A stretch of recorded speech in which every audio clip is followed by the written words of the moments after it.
Pokoknya semua Sunda anjing. Semua orang Sunda anjing. Kalau bikin anjing.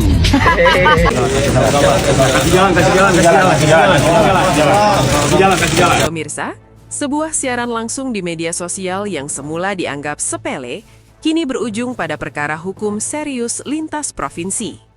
Peristiwa ini tidak hanya mengguncang ruang digital, tetapi juga merambat ke ruang publik, dunia akademik, organisasi kemahasiswaan, hingga menyeret latar belakang keluarga pelaku ke dalam sorotan nasional. Kasus ini menegaskan bahwa ujaran kebencian bukan sekedar pelanggaran etika, melainkan persoalan hukum dengan dampak sosial yang luas. Inilah laporan lengkap, independen, dan menyeluruh mengenai perkara ujaran kebencian yang menjerat kreator konten Muhammad Adimas Firdaus Putra Nasihan atau yang dikenal dengan nama Resbob. Kasus ini mencuat setelah sebuah tayangan siaran langsung yang dilakukan Resbob beredar luas dan viral di media sosial. Dalam siaran tersebut, Resbob melontarkan pernyataan yang dinilai menghina kelompok supporter Persib Bandung, Viking, dan kemudian berkembang menjadi ujaran kebencian terhadap suku Sunda secara umum. Pernyataan itu disampaikan secara terbuka di ruang digital dan disaksikan oleh banyak pengguna media sosial. Sejumlah warganet sempat melayangkan protes dan peringatan agar pernyataan tersebut dihentikan. Namun peringatan itu tidak diindahkan. Potongan video dari siaran langsung tersebut kemudian menyebar luas ke berbagai platform, memicu gelombang reaksi keras dari masyarakat. Maki-maki datang dari berbagai kalangan, mulai dari komunitas supporter Persib Bandung, masyarakat Sunda, hingga tokoh publik. Peristiwa ini menjadi contoh nyata bagaimana satu konten digital dapat memicu kegaduhan berskala nasional dan menimbulkan dampak berkepanjangan. Merespon situasi tersebut, Viking Persib Club secara resmi melaporkan Resbob ke Direktorat Reserse Siber Polda Jawa Barat pada Jumat 12 Desember 2025. Selain laporan di Polda Jawa Barat, laporan serupa juga diterima Polda Metro Jaya. Aparat kepolisian pun bergerak cepat melakukan penyelidikan, menelusuri identitas serta jejak pergerakan terlapor.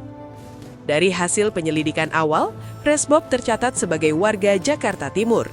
Namun sejak kasus ini mencuat dan menjadi perhatian publik, ia diketahui berpindah-pindah lokasi. Polisi kemudian melakukan pelacakan lintas provinsi, meliputi wilayah Jakarta, Jawa Timur hingga Jawa Tengah. Proses pencarian dilakukan secara intensif, mengingat dampak sosial yang ditimbulkan dari konten tersebut. Reaksi keras juga datang dari pejabat daerah. Wakil Gubernur Jawa Barat, Erwan Setiawan, secara terbuka menyatakan bahwa pernyataan Resbob telah masuk kategori ujaran kebencian berbasis SARA dan berpotensi memecah belah persatuan bangsa. Ia mendesak aparat kepolisian agar segera menangkap pelaku dan memprosesnya sesuai ketentuan hukum.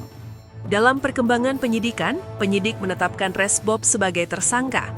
Polisi menerapkan Pasal 28 Ayat 2 Undang-Undang Informasi dan Transaksi Elektronik yang mengatur larangan penyebaran informasi elektronik untuk menimbulkan rasa kebencian atau permusuhan terhadap individu maupun kelompok masyarakat berdasarkan suku, agama, ras, dan antar golongan.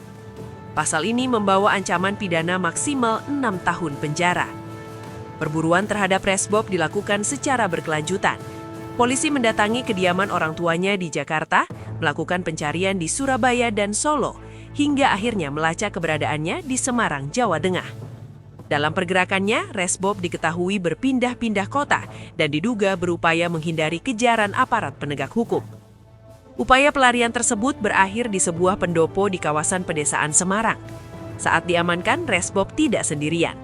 Polisi menduga terdapat 2 orang lain yang membantu proses pelariannya. Hingga kini peran keduanya masih didalami penyidik dalam pemeriksaan lanjutan. Untuk menghilangkan jejak digital, Resbob diketahui menitipkan telepon genggamnya kepada kekasihnya di Surabaya. Langkah ini dilakukan agar pergerakannya tidak terlacak. Selama pelarian, ia juga sempat bersembunyi di sebuah rumah di kawasan Ungaran, Jawa Tengah. Setelah berhasil diamankan, Resbob diterbangkan ke Jakarta dan tiba di Terminal 1 Bandara Soekarno-Hatta Tangerang sekitar pukul 18.20 WIB pada Senin 15 Desember 2025. Dari Jakarta, yang bersangkutan kemudian dibawa ke Polda Jawa Barat untuk menjalani pemeriksaan lanjutan. Kepala Bidang Humas Polda Jawa Barat, Komisaris Besar Polisi Hendra Rohmawan memastikan bahwa penanganan kasus ini dilakukan secara profesional dan sesuai prosedur hukum. Polda Jawa Barat juga menyebut telah melakukan diskusi dengan berbagai pihak, termasuk tokoh masyarakat sebelum melanjutkan proses hukum. Langkah cepat aparat mendapat apresiasi dari pihak pelapor. Kuasa hukum Viking Persib Club Ferdi Rizky Adilia menyampaikan penghargaan atas kinerja Polda Jawa Barat yang dinilai bergerak cepat dan profesional. Viking menegaskan sepenuhnya menyerahkan proses hukum kepada aparat dan akan terus mengawal perkara ini hingga tuntas. Di luar proses pidana, dampak kasus ini juga merambah dunia akademik. Universitas Wijaya Kusuma Surabaya menjatuhkan sanksi tegas berupa pencabutan status kemahasiswaan atau dropout terhadap Resbob. Keputusan ini diambil melalui rapat rektorat dengan mempertimbangkan rekomendasi Komisi Pertimbangan Etika Mahasiswa. Rektor Universitas Wijaya Kusuma Surabaya, Rara Nugrahini Susantinah Wisnujati, menyatakan bahwa sanksi dijatuhkan demi menjaga integritas institusi serta menciptakan lingkungan akademik yang beradab, aman, dan menjunjung nilai kebangsaan. Pihak kampus menegaskan tindakan Resbob tidak mencerminkan nilai Pancasila maupun budaya akademik universitas.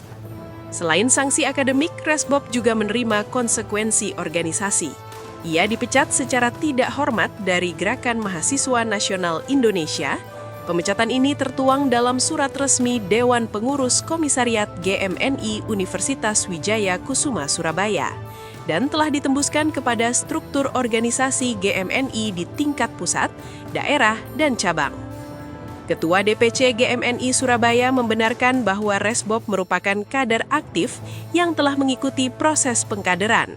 Namun organisasi menilai perbuatannya bertentangan dengan nilai perjuangan, etika organisasi, serta semangat kebangsaan yang dijunjung GMNI. Kasus ini bukan kali pertama Resbob berhadapan dengan persoalan hukum. Sebelumnya, ia pernah dilaporkan selebgram Azizah Salsa ke Bareskrim Polri terkait dugaan penghinaan.